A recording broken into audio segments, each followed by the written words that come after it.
मैं समझता हूँ कि जब सरकार के खिलाफ कोई बोलेगा तो सरकार पे एक ही रास्ता है कि उस पर झूठे मुकदमे लगा के जेल डाल दे। ऐसे बहुत सारे लोग जैसे सिद्दीक कप्पन जैसे लोग, पत्रकार भी जेल गए, जुबेर भाई जेल गए। आप ये समझिए, मैं इस बात को इस तरह देखता हूँ कि सरकार डरपोक है, डरी हुई सरकार है। वो जब जब उसको डर लगता है तो बोलने वालों को जेल भेज देती है। इन चीजों से क्रांतिकारी नहीं डरते। हम इस भगत सिंह के देश में हैं, सुभाष चंद्र बोस के देश में हैं।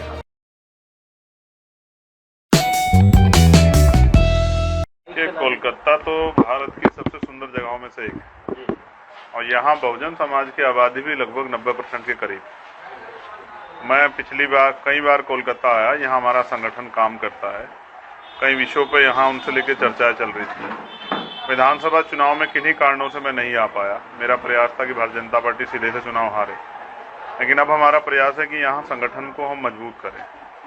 यहाँ शेड्यूल कास्ट की 32% से ज़्यादा आबादी है, जबकि हम SC, ST, OBC और माइनॉरिटी के लोगों को इकट्ठा करना चाहते हैं। अगर दलित मुस्लिम भी आपस में इकट्ठा हो जाएं तो एक बहुत बड़ा समाज बन सकता है। और मैं समझता हूं कि ये जो वंचित वर्ग है, आज तक तमाम राजनीतिक दलों पर भरोसा करता रहा और फिर ठगा जाता रहा। अब इनको ये समझ आया कि इनको सिर्फ चुनाव में वोट के रूप में यूज किया जाता, बाद में इनकी समस्या पे कोई काम नहीं होता। हमारा प्रयास है कि यहाँ इन समुदाय को इकट्ठा किया जाए और इनकी राजनीतिक ताकत, सामाजिक ताकत बनाई जाए।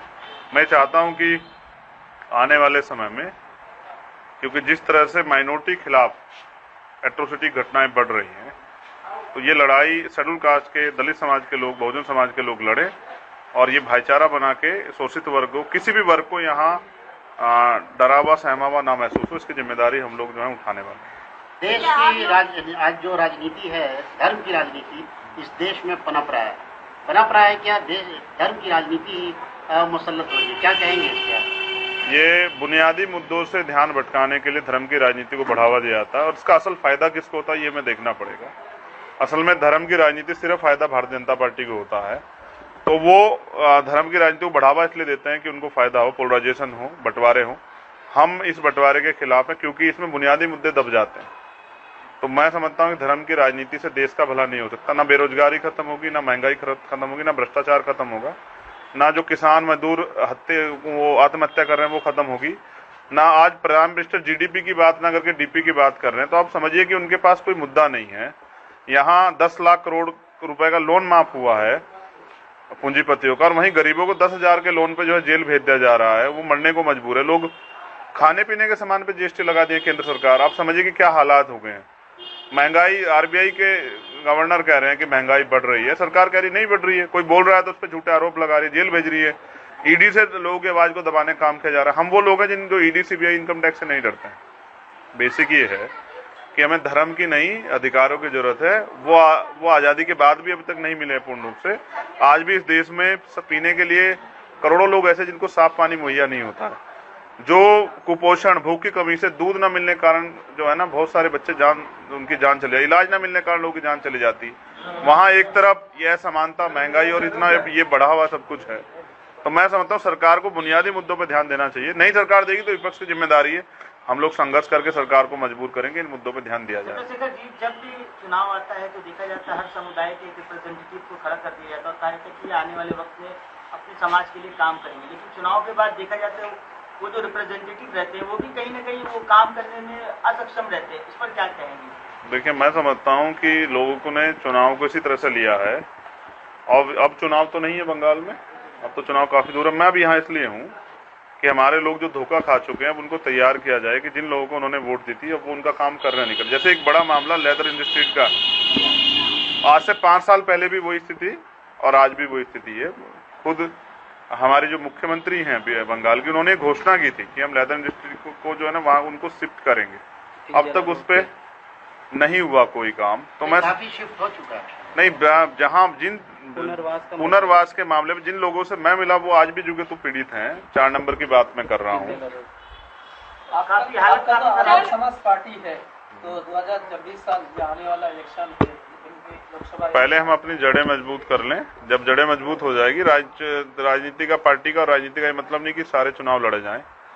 अगर यहाँ हमारा संगठन मजबूत हो जाएगा तो हम चुनाव में भी पार्टिसिपेट करेंगे। लेकिन मैं यहाँ के सूबे के मुख्यमंत्री से कहना चाहता हूँ कि भाई वो लेदर इंडस्ट्री से जुड़े हुए जो लोग हैं और जो वंचित वर्ग के लोग हैं उनके साथ न्याय करें और जल्द से जल्द उनकी शिफ्टिंग करें। अगर वो ऐसा नहीं करती हैं, अब वो उनकी समस्या पर ध्यान नहीं देती, उनको मरने के लिए मजबूर करते हैं, सरकार, तो फिर यहाँ सीएम आवास का घेराव करना मेरी मजबूरी हो जाएगी। और अभी हम लोग आज डिस्कशन में बैठे हुए हैं, यहाँ हमारी पूरी टीम, हो सकता है अगले महीने हम इस कदम को उठाएं अगर सरकार हमारी आवाज नहीं सुनती, क्योंकि ये बहुत महत्वपूर्ण इशू है और मैं अपने लोगों को मरने के लिए नहीं छोड़ सकता हूँ। सरकार को इस तरफ सोचना चाहिए। आने वाले कल में क्या आप यहाँ के रूलिंग पार्टी का सपोर्ट करने जा रहे हैं या फिर ऑपोजिशन को जिस तरह से दिखा रही है यहाँ की रूलिंग पार्टी, उनको सपोर्ट करेंगे? मैं खुद एक पार्टी का कार्यकर्ता हूँ, आजाद समाज पार्टी का। हम अपनी पार्टी को मजबूत करेंगे। जब हमारा संगठन मजबूत हो जाएगा तो हमारी पार्टी मजबूत हो जाएगी। जब हमारी पार्टी मजबूत हो जाएगी तो हम अपना काम करेंगे।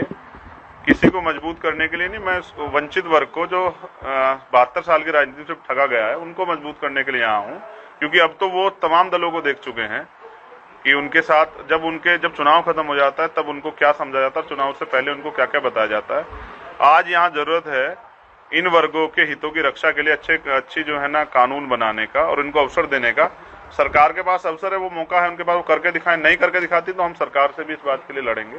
हमारा काम है अपने लोगों के अधिकारों की लड़ाई को मजबूत करना और भाईचारा बनाना। बंगाल में ऑपोजिशन पार्टी को हमेशा से नजरअंदाज किया जा रहा है, कहीं ना कहीं सेंट्रल गवर्नमेंट को मजबूती के साथ रूलिंग पार्टी पकड़ के रखती है। क्या लग रहा है आने वाले कल में 2024 के इलेक्शन में आप लोग ऑपोजिशन पार्टी को एकजुट होकर के साथ देंगे बीजेपी को हटाने के लिए? मैं फिर कह रहा हूँ, कौन सा अपोजिशन? अभी तो राष्ट्रपति चुनाव में तो ये अपोजिशन ये मिलके ही लड़ रहे थे, तो मैं इनके बारे में क्यों समय खर्च करूं? मैं समझ रहा हूं इन लोगों की राजनीति में यहाँ का दलित, मुस्लिम, बैकवर्ड यहाँ चारा बन रहा है, मुझे उसकी ज्यादा चिंता है। मैं उसे चारा नहीं, उसको भी समान अवसर मिलने चाहिए। मैं उस चारे के बारे में सोच रहा हूँ जिसको सब लोग खाने का प्रयास कर रहे हैं कि उसको उसकी बुनियादी अधिकार कैसे मिले, उसका भाईचारा कैसे मजबूत और वो ताकतवर कैसे बने। कब तक वो वोटर ही बना रहेगा? 72 साल में तो जानवर को कल आ जाती है, हमारे लोग नहीं समझे। मेरा प्रयास है कि वो समझे। चंद्रशेखर जी, देखा जाता है आदिवासी राष्ट्रवाद कर दिया बीजेपी। क्या कर दिया? आदिवासियों के सारे अधिकार छीन लिए बीजेपी ने, उनको मोहर दे दिए, स्टाम्प जो है महामहिम राष्ट्रपति जी के रूप में कि इनको रखो। पहले दलितों के साथ ऐसा किया गया है। मैंने देखा 2 अप्रैल जैसा मामला हुआ, राष्ट्रपति जी एक बार नहीं बोले, तो इनसे मुझे नहीं लगता भला हो सकता है। हाँ, अगर भला करना ही है तो मैं तो कहता हूँ राष्ट्रपति द्रौपदी मुर्मू जी को जो प्रधानमंत्री बना दीजिए, तो शायद जो है उनके जरिए कुछ आदिवासियों का भला हो जाए। आजाद जी, कई बार आप जेल जा चुके हैं, ईडी का डर नहीं लगता आपको? तो ही मैं समझता हूँ कि अगर सच्चा ईमानदारी की लड़ाई में मुसीबतें आती हैं तो ईडी, सीबीआई, इनकम टैक्स क्या है? मैंने कोई घोटाला नहीं किया है। हाँ, वो झूठा मुकदमा मेरे ऊपर भी लगा सकते हैं, लगा ले, मुझे क्या फर्क पड़ता। मेरा काम है अन्याय के खिलाफ लड़ना, और अगर अन्याय के खिलाफ लड़ते हो आपकी मौत भी हो जाती तो आपकी आने वाली पीढ़ी उसका हिसाब किताब जरूर करेगी। मैं गुलामी नहीं सह सकता हूँ, मैं अन्याय भी नहीं सह सकता हूँ। मैं किसी को शोषित को जो है उसके साथ अन्याय होते नहीं देख सकता हूँ। अगर इस सरकार में भी बहन बेटियों पर अत्याचार होंगे, जैसे कुछ घटनाएं मेरे सामने, तो मैं सरकार के खिलाफ भी लड़ूंगा। और अगर सेंट्रल गवर्नमेंट के द्वारा हमारे अधिकारों के खिलाफ कुछ कुठाराघात के, तो मैं उनके खिलाफ भी लड़ूंगा। जहां जो भी सरकार हो, सत्ता के चरित्र एक होता है। मैं समझता हूं कि कुछ लोग जो हैं, जो कहते हैं बदलाव की बात कर रहे हैं, वो अपने चरित्र में बदलाव करें। मुझे उम्मीद है कि लेदर शिफ्टिंग के मामले पे यहाँ के चीफ मिनिस्टर जल्दी कुछ सोचेंगे। जैसे आप नौजवान नेता हैं, जो भी नौजवान नेता ये अलग अलग समुदाय से जो भी आवाज उठाती है सेंट्रल गवर्नमेंट के खिलाफ, तो उन्हें कहीं ना कहीं जो है क्या बोलते हैं, एजेंसीज के द्वारा उनकी आवाजों को दबा दिया था। जैसे आपको अरेस्ट कर लिया गया, शर्जील इमाम को अरेस्ट कर लिया गया, उमर खालिद को अरेस्ट कर लिया गया। तो ऐसे जो हो रहे हैं, इन सब चीजों को किस तरीके से आप लोग काउंटर करेंगे और आगे कैसे बढ़ेंगे? देखिए, मैं समझता हूँ कि जब सरकार के खिलाफ कोई बोलेगा तो सरकार पे एक ही रास्ता है कि उस पर झूठे मुकदमे लगा के जेल डाल दे। ऐसे बहुत सारे लोग, जैसे सिद्दीक कप्पन जैसे लोग, पत्रकार भी जेल गए, जुबेर भाई जेल गए।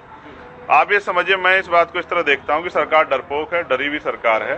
वो जब उसको डर लगता है तो बोलने वालों को जेल भेज देती है। इन चीजों से क्रांतिकारी नहीं डरते। हम इस भगत सिंह के देश में हैं, सुभाष चंद्र बोस के देश में हैं, हम डॉक्टर अंबेडकर के देश में हैं, हम बिरसा फुले साहू जी के देश में हैं। हम यहाँ डरने के लिए नहीं, लड़ने के लिए हैं। और मुझे लगता है मांगने से भीख मिलती है। हम अपने अधिकारों को छीन के लेंगे और उसके लिए हम अपने संगठन को मजबूत कर रहे हैं। शेखर जी, आपको नहीं लगता है कि जिस तरह से प्रधानमंत्री भी आप लोगों के ही वोट से, सबसे ज्यादा वोट आप लोगों का ही पड़ता है, जिसकी वजह से सेंट्रल गवर्नमेंट इसमें गति पे बैठी है? आपको नहीं लगता है कि उन लोगों को भी जागरूकता करने के लिए आप लोगों को कोई ऐसा खास मुहिम चलाने की जरूरत है? मैं समझता हूँ कि हम अपना काम, हम ईमानदारी से अपना काम कर रहे हैं। बेसिक यहाँ जो है दलितों पे तो नेतृत्व भी है, और अन्य दलितों और अन्य वैसे बड़े समाज जिन पे दल वो नहीं है। मेरी लड़ाई सिर्फ दलितों की नहीं है, मैं पिछड़े वर्ग और माइनॉरिटी पे भी ज्यादा काम कर रहा हूँ। मैं समझता हूँ कि अल्पजन होकर कुछ नहीं हो सकता है। खाली दलित भी अपने बलबूते सरकार नहीं बना सकते, लेकिन अगर दलित, पिछड़े, मुसलमान, सिख, जैन, बौद्ध, पारसी, ईसाई मिल जाएं तो इस देश में शोषित वर्ग के लोगों की सरकार बन सकती है। यूपी में ये फॉर्मूला अभी हाल के चुनाव में काम नहीं किया, मतलब हाँ, काम नहीं किया क्योंकि वहाँ जो है वहाँ फैक्शन ज्यादा थे और कुछ लोग जो हैं सामने से नहीं पीछे से बीजेपी की मदद कर रहे थे। जो राष्ट्रपति उपराष्ट्रपति के प्रति के चुनाव में भी बीजेपी की मदद कर रहे थे।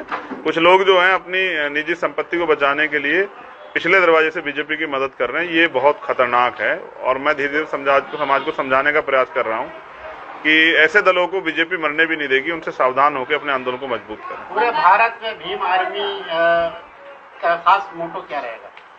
भारत का पूरे भारत में जो खतरा, बुनियादी खतरा सबसे ज्यादा है कि भारतीय जनता पार्टी भारत को हिंदू राष्ट्र और भारतीय संविधान खत्म करना चाहती है। हम पहला प्रयास हमारा ये कि संविधान के प्रति लोगों को जागरूक किया जाए, अधिकारों के प्रति, और उनमें काबिलियत तैयार की जाए, क्योंकि हमें जो कुछ भी अधिकार मिले हैं वो भारतीय संविधान से मिले हैं और इस संविधान खत्म करने का प्रयास किया जाएगा तो हम अपने संघर्ष को किसी भी कीमत तक ले जाने के लिए तैयार हैं। और आज भीम आर्मी सबसे बड़ा संगठन है देश का।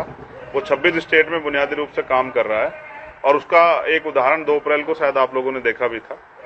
दोबारा भी जब अवसर मिलेगा तो उसकी ताकत को जो है जमीन पे दिखाया जाएगा। 2025 में भारत को हिंदू राष्ट्र बनाएंगे वो भी वो ऐलान कर दिया, तो आपका पास तो बहुत काम है, कैसे रोकेगा? देखिए, मैं कहता हूं ना कि किसी का लोकतंत्र है, फिर कॉन्स्टिट्यूशन आर्टिकल 19 है, फ्रीडम ऑफ स्पीच है, कोई कुछ भी कह सकता है। कल को कोई ये भी कह सकता है कि हम भारत को किसी और देश का नाम से भी जाने जाएंगे, तो ऐसा नहीं होता है। वो उनका देखो, उनका अपना सोच है, उनके खिलाफ हम लोग भी तैयारी कर रहे हैं। देखिए, अभी 24 का चुनाव, हमारा प्रयास रहेगा 24 के चुनाव में ऐसी सरकारों को सत्ता से दूर रखा जाए, उसके लिए भी हम लोग पूरे देश में काम कर रहे हैं। बाकी उनको कहने दीजिए। 25 और 26 बाबा साहब अम्बेडकर संविधान देके गए हैं, संविधान में बहुत ताकत है। सरकार को खत्म करके वो अपना सरकार बना लिया, फिर भी उनका नेक्स्ट टारगेट है झारखंड और वेस्ट बंगाल। इसके बारे में शिवसेना को सोचना चाहिए या उनके नेताओं को सोचना चाहिए। इसके बारे में आजाद समाज पार्टी, भीम आर्मी को कुछ नहीं सोचना है। वो बहुत कैडराई लोग हैं और वो अपने आंदोलन के प्रति बहुत समर्पित हैं। भीम आर्मी का रहनुमाई ये कर रहे हैं बंगाल में, क्या कहना चाहेंगे इनके बारे में? भीम आर्मी की रहनुमाई नहीं, भीम आर्मी के जरिए इस समाज की सेवा ये लोग कर रहे हैं। और मैं तो समझता हूँ कि मुझे यहाँ बंगाल में ये अच्छा और है कि मुझे मेरे छोटे भाइयों का तो साथ है, मगर मेरे जो बड़े हैं, सीनियर है, उनका भी साथ मेरे साथ है।